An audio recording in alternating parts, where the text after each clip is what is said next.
So good afternoon, everyone. This is Audrey Russo, President and CEO of the Pittsburgh Technology Council. Welcome to Business as Usual. And we have a great guest here today. I haven't seen her in a long time. I'm glad to see her, and you're going to be really excited to hear about what's happening in Pittsburgh and film and all the things that she's been up to, probably over this last year, if not longer, and probably the next few weeks. Who knows? She's always got a zillion things going on, and it's Dawn Keezer, and I will formally introduce her in a moment and bring her to the front. Jonathan Kirsting is joining us as always, and he is Vice President of all things media and marketing for the Tech Council and a major storyteller for the region for over 2 decades. He is going to be monitoring the chat. We have a chat. We've put you on mute. The chat is not for you to sell your wares. The chat is only to ask questions of our guest. It's all about our guest today. So appreciate all of you joining us, and want to give a shout out to Huntington Bank for them being a sponsor and joining us in partnership on all things innovative. We have been working on doing these daily noon Zooms since the 3rd week of March. We never thought it would last this long, but we're still having fun. And there's so many amazing people for us to talk with. And today is no exception. Also 40 by 80, that's the wholly owned subsidiary of the Pittsburgh Tech Council, the longitude and latitude of Pittsburgh. And we focus on workforce development as well as supporting entrepreneurs. You're going to hear a lot more about the work that we're doing in terms of apprenticeships and workforce development for people in the next couple of months. So we're very excited about that. So now I'm going to pretty much be quiet because I'm going to bring to the forefront Dawn Keezer. And Dawn Keezer is the head of the Pittsburgh Film Office. And, I've known her since I've been in this job at the Tech Council, just because of so many different areas of intersection. But she's been at the helm of doing a lot of things in terms of economic development and prosperity for this region, leveraging the leadership through the Film Office. And she's been doing it for a while. I'm not going to call out how many years, but I looked it up and said, oh, that's a while. And I think you're going to be thrilled to hear from Dawn. I am going to now welcome Dawn Keezer. Hi, Audrey. Thanks for having me today. No, it's great to see you. It's been a long time and we're thrilled. So let's start. How are you doing? You, Dawn Keezer, how are you holding up through this pandemic? Look, we're great, and I'm great. And, I'm fortunate to be able to work from home, and it's, our clients want to be in Pittsburgh. And so we're doing everything in our power to safely get them back and get them to work. Thankfully, that's happening right now. We have 2 shows shooting, one that's in prep that'll begin filming in March. And, we're doing okay. This industry is okay. That's great. That's great. And talk a little bit about your career. Can you talk a little bit about Dawn? Because you've been located in LA for a while. You're back here in Pittsburgh. Yeah, and I know you don't want to talk about the fact that you and I both started these jobs when we were 5 years old, because we were child prodigies, and we're amazing. But I've been in Pittsburgh over 26 years now, which if you'd have told me when I got hired that I would still be here this long later, I wouldn't have believed. I would have laughed at you. But look, we'll go way back. I went to UC Berkeley to college. My degree's in communications. I am not a film geek. I like movies, but I don't know everything about them. I can't trade movie lines with you on Casablanca or anything else that happened, 20 years ago, but I consider myself outside sales for southwestern Pennsylvania. This office, we represent all 10 counties. So I came here from Santa Cruz, California.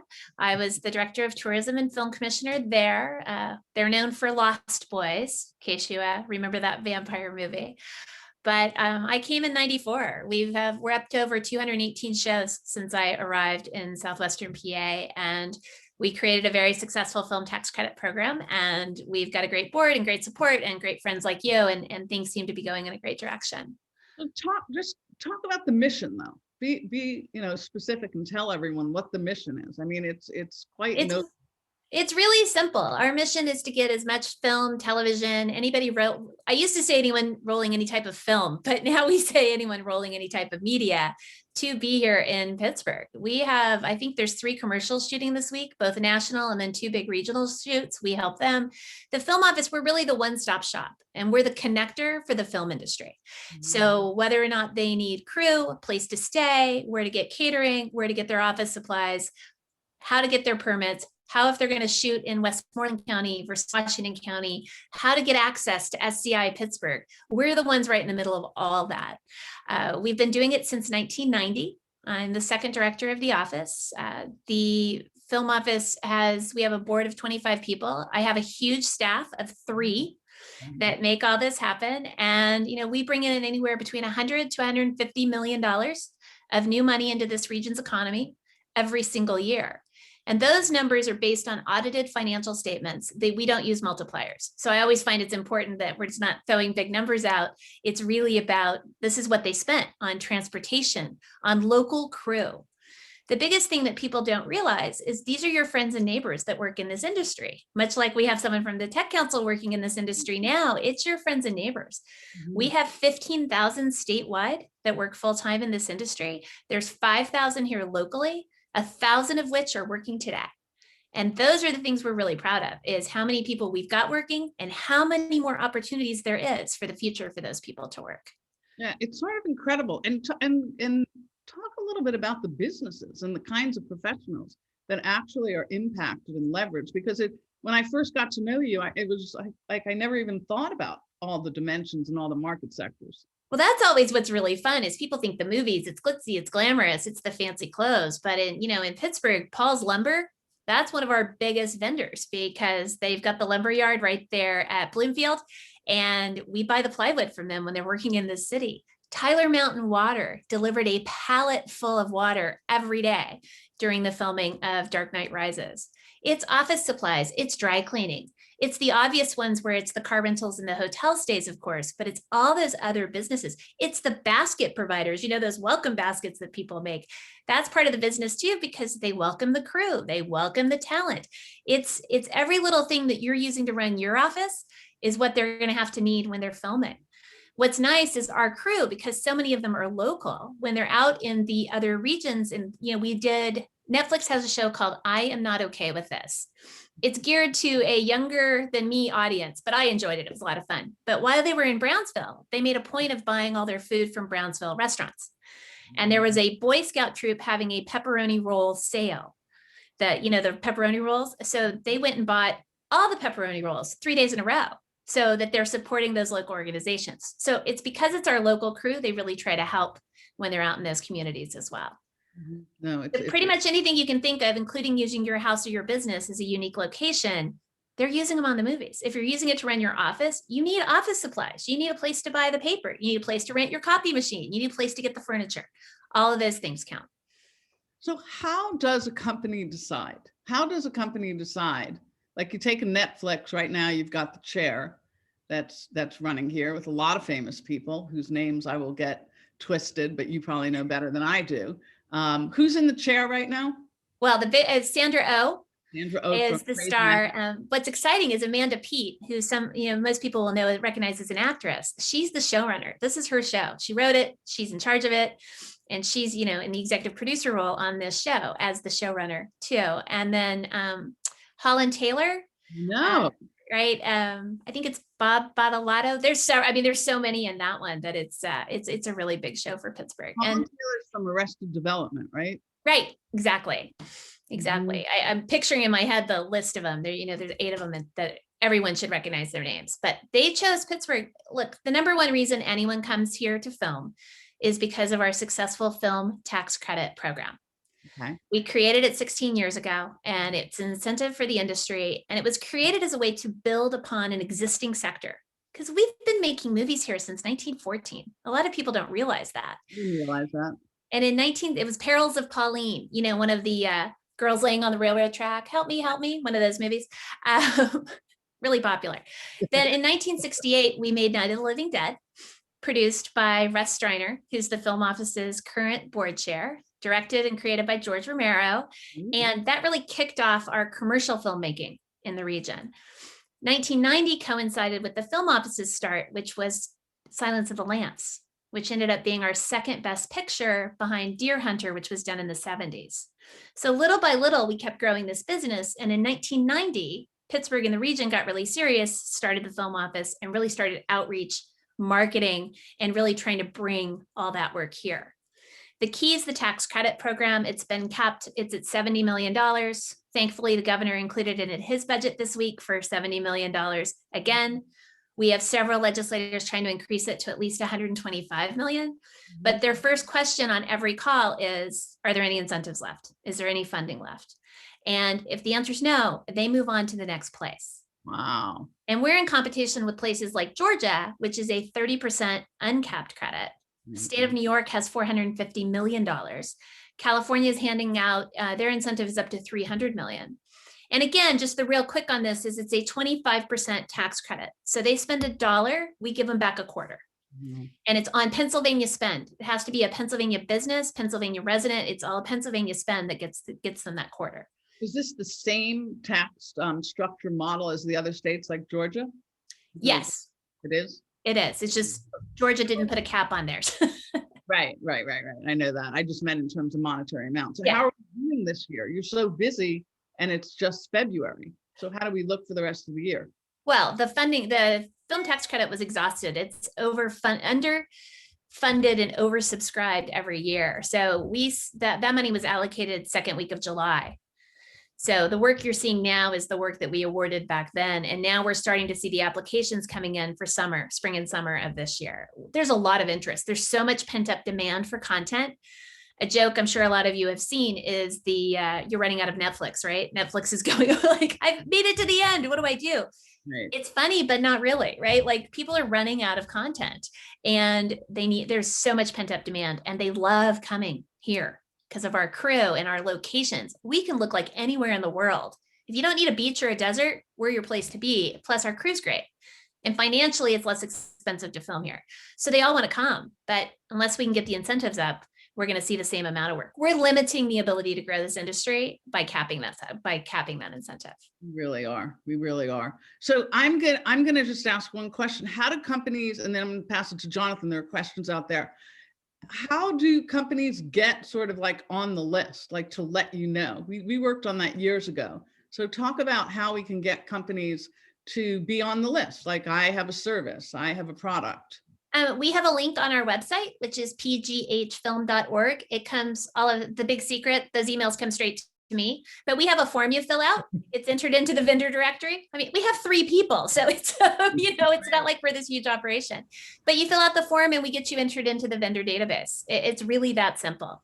And this industry, they like to get the best deal possible, right? So they might have used Bob's dry cleaning the last 5 times they were here. But if we've got Jill's dry cleaning who comes in and says, I can do that better for you. In the film industry, whatever's worn on set, it has to be dry cleaned and returned to set the very next day. So it's a very quick turnaround, just keeping my dry cleaning analogy going.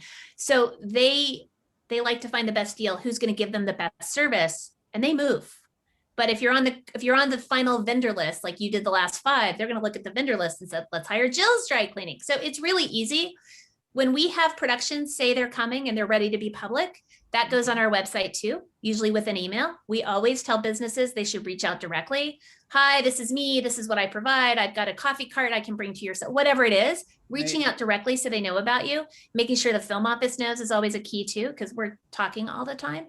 But it's really simple. And they want to use local because they get tax credits. They've got to spend local to get the credits. So I'm going to pass this to Jonathan, but Seth was asking my next question. Does anyone film here without using the tax credit? Very, very rarely. I had a call yesterday from a major studio that wants to leave Canada. They would have been here in 2 weeks. Whoa. And the moment I said there were no incentives, they left. It's just not going to happen. They don't have to, right? There's too many options for them. And this is a very mobile industry. It's not tied to a brick and mortar location. So it's, it's not a factory making widgets. They spend more money than that, but they can go wherever they want. Yeah, but it's not Pittsburgh, Exactly. Don't have Audrey's house. So, we got to do that. Yeah, my house is going on there. So there's a bunch of questions. Let Jonathan grab some, okay? Okay. Don, it's great to see you today. And thank you for taking the time to join us. This is a great conversation. So Mark Freeman wants to know, has the critically acclaimed Fences and Ma Rainey's Black Bottom changed Pittsburgh's already prominent destination for the movie industry? And do you anticipate that Denzel Washington will be able to accelerate the production of the remaining 8 August Wilson plays? We've got a great perception. What it's really done is it got us more people here that may not have been here before. Because the trick we've always had is once we get them across, they drive across the Fort Pitt Bridge through the tunnel across the bridge and go, whoa, and then they want to be here forever, which is great. I've yet to figure out how to say this without sounding obnoxious, but in my conversation with Denzel Washington, the one conversation I had with Denzel Washington, Still it's on. his intention is to be here for all 10 of those feature films. And Wow. he bought the rights to the cycle, the 10 August Wilson plays. He wants to film them all where they were written.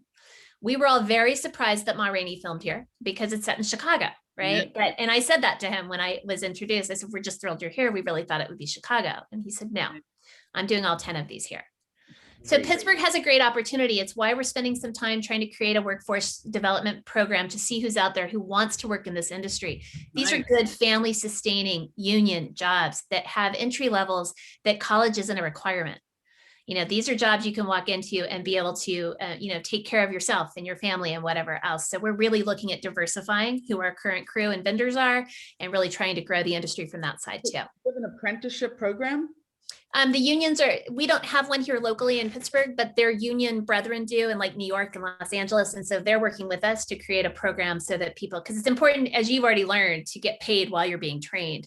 Working for free doesn't help anybody. Right. So we're working out those kinks, and COVID slowed everything down. So that was a challenge as well. Okay, that's great. Keep going, Jonathan. Yeah, so our guy Ken Kazak wants to know, and I'm interested as well too. So what's the next best thing to attract them to Pittsburgh besides the tax credit?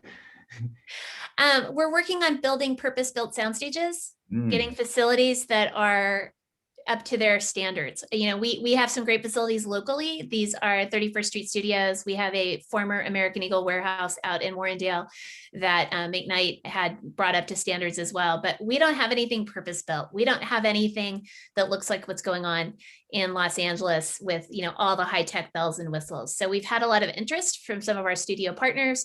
We're hoping to put this in Rankin next to Cary Furnace. So we're hoping that might be the next big thing that helps attract, in addition to more tax credits.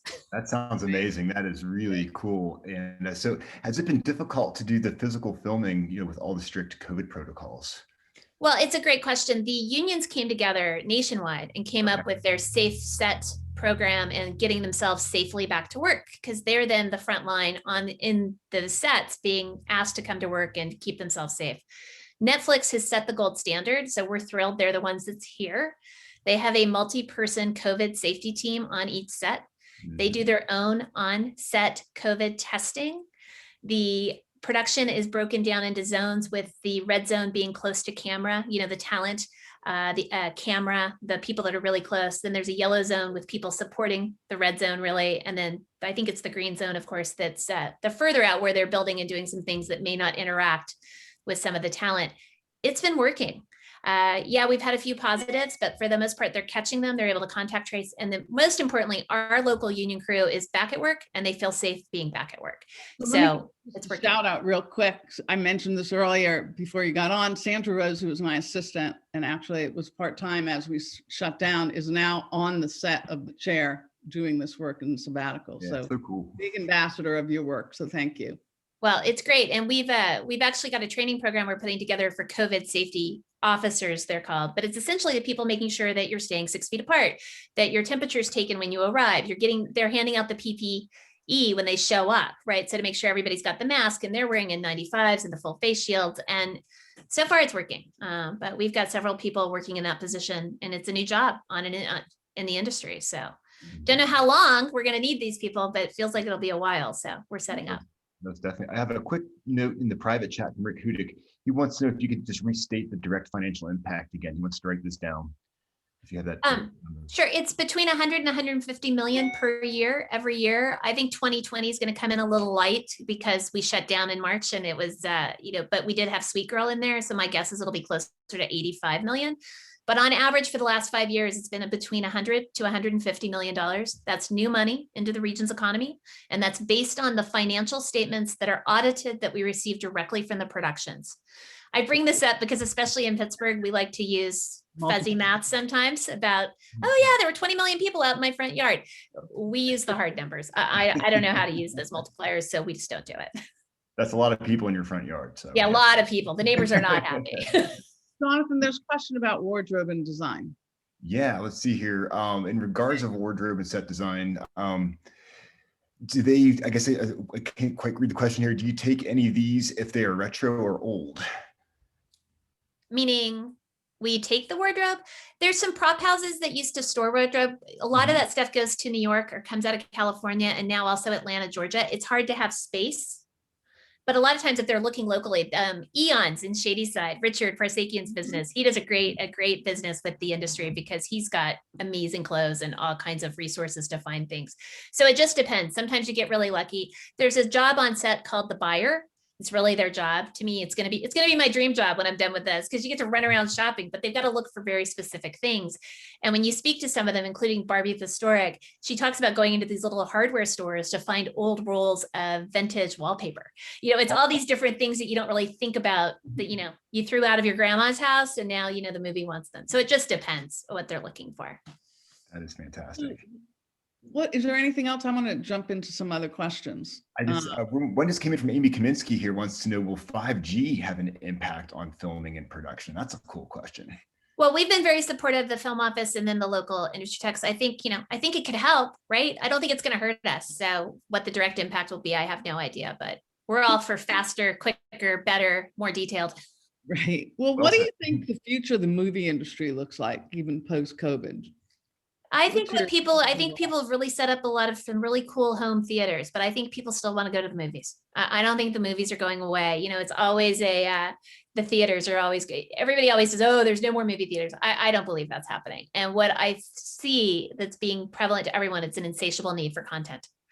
Yes, when things get back to normal, you're not going to have as much time to sit and watch Netflix, but people want choices and they want to be able to see quality programming. And thankfully for Pittsburgh and southwestern PA, Netflix is here, Amazon's here, Hulu's been here. We've got them all coming. And Dave Kern, who's on here somewhere, who's on here, he's going to make sure HBO Max is coming too. So yeah, shout out. But yeah, I think we're going to be fine. I just think if we can get the tax credits to the point where we're not turning business away, which as a salesperson, which is how I consider myself, it drives me crazy to say no to business. We've worked so hard to build it up. And then we're like, oh yeah, never mind. We'll see you in July. That doesn't quite work. But I think we're going to be busy and I think people will go back to the theaters. And so, I've been watching on my phone now. All of a sudden, I've been watching movies on my phone and it's changed the way the portability is of, what I'm watching. And I never would have thought that before COVID. So, the more that we have and the more that we can do, the better it is. But obviously, I think that the amount of content that's been produced, particularly on Netflix and on Amazon, has been shockingly amazing in terms of the proliferation of content, right? Right. It's the original programming, which is so fun to see, because otherwise, I don't know how many, I'm not a big fan of let's do a remake of this and a remake of that, especially if they weren't filmed in Pittsburgh. We're done with those. Let's get the ones that were, that want to come and that are new and that are interesting. So there are two right now. What's going on right now, this moment? Netflix is here with two shows. One's called Archive. It's kind of a science fiction. It's based on a podcast of the same name. And that's season 1. We're excited because that's a multi-season show. We expect them to be here for seasons into the future. Nice. And then we have The Chair, which is the Amanda Pete Sandra Oh project. That's a mini series, we'll call it, because it doesn't have it right now. It doesn't have a second season planned. But if everyone loves The Chair and it's amazing, they'll do like they did with Big Little Lies and there'll be a second season. But right now they're here. And then Showtime is here with a show called Rust, and it's being produced and starring Jeff Daniels. And that's based on a book. Okay. It's set in Allegheny County and Fayette County. This show has taken us 6 years to get here. And they were set to start filming day 1 principal photography on March 16th, 2020. Which is when we shut the world down. And so now we're hoping they're going to be back up by March 16th, 2021. But they're here, they're in prep, and we expect them to start filming soon. Wow. And he's from here, right? Jeff lives in Michigan. Oh, Jeff Daniels. I'm thinking of someone else who's from Homestead. Jeff Goldblum. Different Jeff. The Fly. So, okay. So you have an annual fundraiser event. That's always an amazing quote unquote production. It's a ton of fun, lots of activities. You make it just amazing in terms of the setup. What are you planning for this year? It's going to be, well, thankfully, our event happened in February last year. They moved the Oscars up to February. So thankfully, because that's the life's blood of the film office. We're a 501c3 nonprofit. We raise every dollar. Some people don't understand that. We get some funds from the county. Thank you, County Executive Rich Fitzgerald. We get a little bit from the state, but for them, we raise this money. Typically, we throw an Oscar event. It used to be on Oscar night. A couple of years ago, we moved it to the night before, so we could all stay home in our pajamas and watch the Oscars. This year, we're planning on a Saturday before the Oscar event. We're thinking about doing some movie lines. We used to do this at our pre-party in the old days where people could do their favorite movie lines. So that's what we're looking at setting up. The details are going to be coming out in the next few weeks. But we've gotten a lot of support from our ongoing corporate sponsors, which we wouldn't be able to live without, McKnight Realty and Highmark being our two biggest locally. And they're going to keep us going. And it's going to be a fun, you get to participate from home. We're trying to figure out something fun that's movie related that'll show up at your house. And there'll be a way to still support the ongoing efforts in the organization and keeping filming happening in southwestern PA, and have a little bit of fun at home too. Because hopefully by April, we're going to get closer to being able to leave lockdown. But I think it won't be safe to have group events yet. So as we wrap up this time with you, which I can't thank you enough, what do you want to say to the tech community and the innovation economy? How can we help you? Well, what's fascinating to me is there's so many things being created here all the time that everyone doesn't know about. And I tell this story, but I was at the Javits Center, pre-COVID, walking down the aisle, and there was this really cool helicopter that was about the size of a suitcase, a big duffel bag helicopter. And then behind their head was the words Carnegie Mellon University. Right, I know them. And they created this whole camera helicopter. We didn't know anything about it. Right. And I think if we can figure out a better communication chain so that when we've got projects in town, they can know what's happening in the local tech community that is only being created here. So we will do a better job because we spend a lot of time telling stories and doing exposés on lots of things. So my commitment to you is to do a better job on keeping you up to date. That'd be great. Look, there's some cool stuff that they might want to incorporate in a storyline. They may want to put in part of, if you've got this cool camera, they want to put it part of the thing. And I think, look, it's just telling the story about southwestern Pennsylvania being a great place to work and live. We were just ranked number 3 best place to live and work for movie makers, for filmmakers by Movie Maker magazine. We're not number 1 yet, but last year we were number 4. So we moved up a spot. So we're happy about that.